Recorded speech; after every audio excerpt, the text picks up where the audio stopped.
thought Juniper. But she couldn't, even though the reindeer was less than 30 feet away. Move, she ordered herself again, and this time she did, but only her hands, which she'd put over her nose and mouth to prevent herself from screaming. 20 feet away now, and coming so fast that it had to right itself by bashing its flanks into tree trunks. Clumps of snow are plopping to the ground, Juniper thought, and usually she considered plopping a comical word. But she would never again. 10 feet. She could see the reindeer's black eyes glinting behind the curve of its lowered antlers, and it was the sight of those rolling marbles that loosened her joints. Juniper suddenly flashed back to a time when her 5-year-old self had been marooned at a low tide on a small beach rock besieged by tiny crawly crabs. She had been petrified by their beady eyes and bubbling mouths. "I can't move," she wailed to her mother. "They'll pinch me." Her mother leaned in and held out a hand. "You can move, darling," she said. "Just step into my arms." "Mom," Juniper thought, "that's why I'm here. That's why I have to get out of here." "You can move, darling." "I can move," Juniper realized. She squinted her eyes so she might see a little better and bent her knees for a good spring. Okay, I have so many words, I have no words. This is crazy. So we're on day 5. Chapter 5 is loaded. Loaded. I mean, you just saw that little bit, or heard that little bit of the adventure that we have just gone on. But that was just like some of it, not all of it. So, first thing, I knew it. Santa knows a lot. Niko. Obviously, we have confirmed he's Santa. It says so. But he knew Junie. Like, he knew. Like, he knew. And Duchess also gave him a clue. But we also confirmed that he doesn't know her story. He doesn't know, like, what's happened. But he knows there's something about Juniper, and that is interesting. This thing about him being drawn to Duchess, that creates a ton more intrigue for me.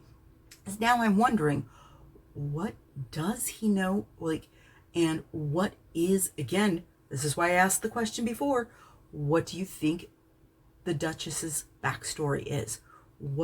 And now I have even more questions about it, because he feels drawn that he has overstayed what he thinks is safe because the elves are tracking him.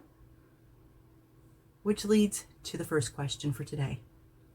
Who's the boss? Who's in charge? Because I'm starting to get a sneaky suspicion it's the elves. They're in charge because they're tracking him. They caught him twice, but he escaped somehow. Twice, and he's worried about them catching up with him. I'm loving that first we have decided not decided, but we've been told what type of elves they are. I don't know if you know, but there are different types of elves out there. So these are polar elves, and they speak Elvish. I do wonder, do all elves speak Elvish, or is there different versions of it? Like Arabic, there's several different types of Arabic. Spanish, again, there's some differences in dialect as well. So I'm wondering, obviously, even in English, there's American, and there's the UK and Australia. We all speak English, but a different one. And so there are weird things like the lorries. We don't say that. I don't know what they say in Australia. Maybe they call them lorries there too. Who knows? But they know. I don't. I haven't asked somebody from Australia. I should have, but I didn't think it was important. Was it important? Maybe. Now, the elves. So we have different types of elves. That's important. And they're tracking Niko. So that means they're somehow in charge. The magic seems to maybe somewhat have something to do with them. And the magic is also a mechanism, because there's that whole thing when the boots are on, then it's a full circuit. I thought that was really cool too, by the way. There was this little hint of something, that Junie has excellent night vision. Now, people with brown eyes typically don't have super great night vision. So that's an interesting thing, because genetically that's just not the case. Not saying they're night blind or anything. I'm just saying that their average, night vision to lower night vision.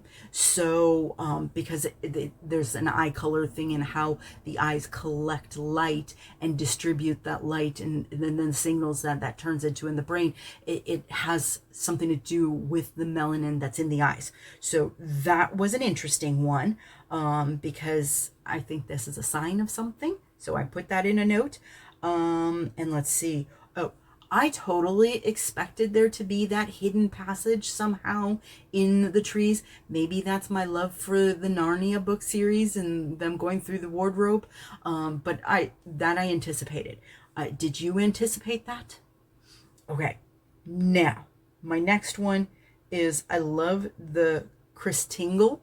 That was cute. Chris Tingle. So that magical feeling. And that also was from his dad, who was a Santa Claus. I didn't expect that, because I thought that the Santa reign, we'll call it, the passing on of being Santa, I didn't think was necessarily a family thing. I thought that it was an earned thing.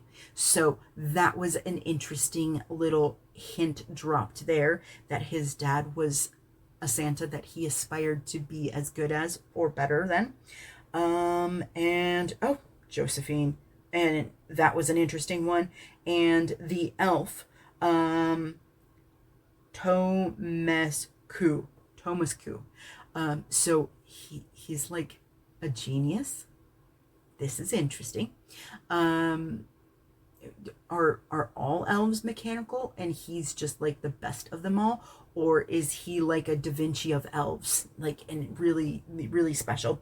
But there was a lot of hints or a lot of things about him being dropped in this chapter, very much like Josephine. So that for me was a reminder of Josephine. I was like, wait a minute. The scientist Josephine was talked about a lot. Now we have this guy over here, and she wrote that book. Is there a connection? I don't know.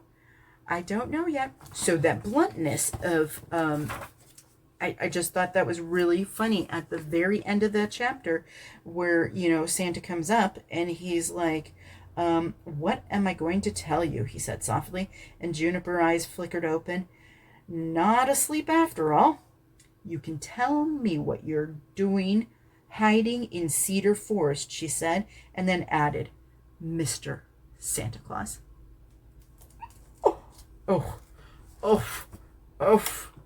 Like, what's he gonna say? I don't know what he's gonna say. So, my question for you was, the first one was about the bosses. Who's the real boss? Is it the elves? Is it Santa? And my next one is then, how does they kind of implied this little bit about how magic works, because they talk about Excalibur, bringing in another one of my favorites, and how the magic isn't in the sword, it was in the stone, and that it had hope. Like that was its magic. It absorbed a few spangles, which was, the units of hope. So that was intriguing. So what is your thoughts about how this magic works? The mechanics of this magic. If it's not the being, and it's the items, and it comes from something, there's a source somewhere, like this case, it was the rock. So with Excalibur, it's the stone. The stone. So everyone assumes the magic was the sword in the stone, when in fact the magic resided in the stone. So where does magic reside? That's question 2. And how does part 2 of question 2 is, you know, what's the system like? How does it work? What are the things and the stuff? So if this happens, then that happens. Like he put on his boots and then they looked too big and then they just kind of shrunk into it and fit him. And as he moved, they continued to expand in their magical capabilities. What? Until they were full strength. Okay. And then I had another thing here. Let's see if I can find it. I got a million things here, really. And that rhubarb, such a hard word for me. And then if it had pesticides, I thought that was funny. And then the and that came back, a little sneaky trinkle of spice over there. You know, 2 pages later, it went from page 66, I think, and then a couple pages after that popped up when he was page 66, and then on page 71 when he said it to Blitzen. That was interesting. Oh, and then there's the secondary effect of polar magic. So it's polar magic. So now, what other types of magic could there be? I have lots of questions about the magic, so spill the beans on magic down below. And let's talk about all the craziness. This was full of chaos, and I loved it.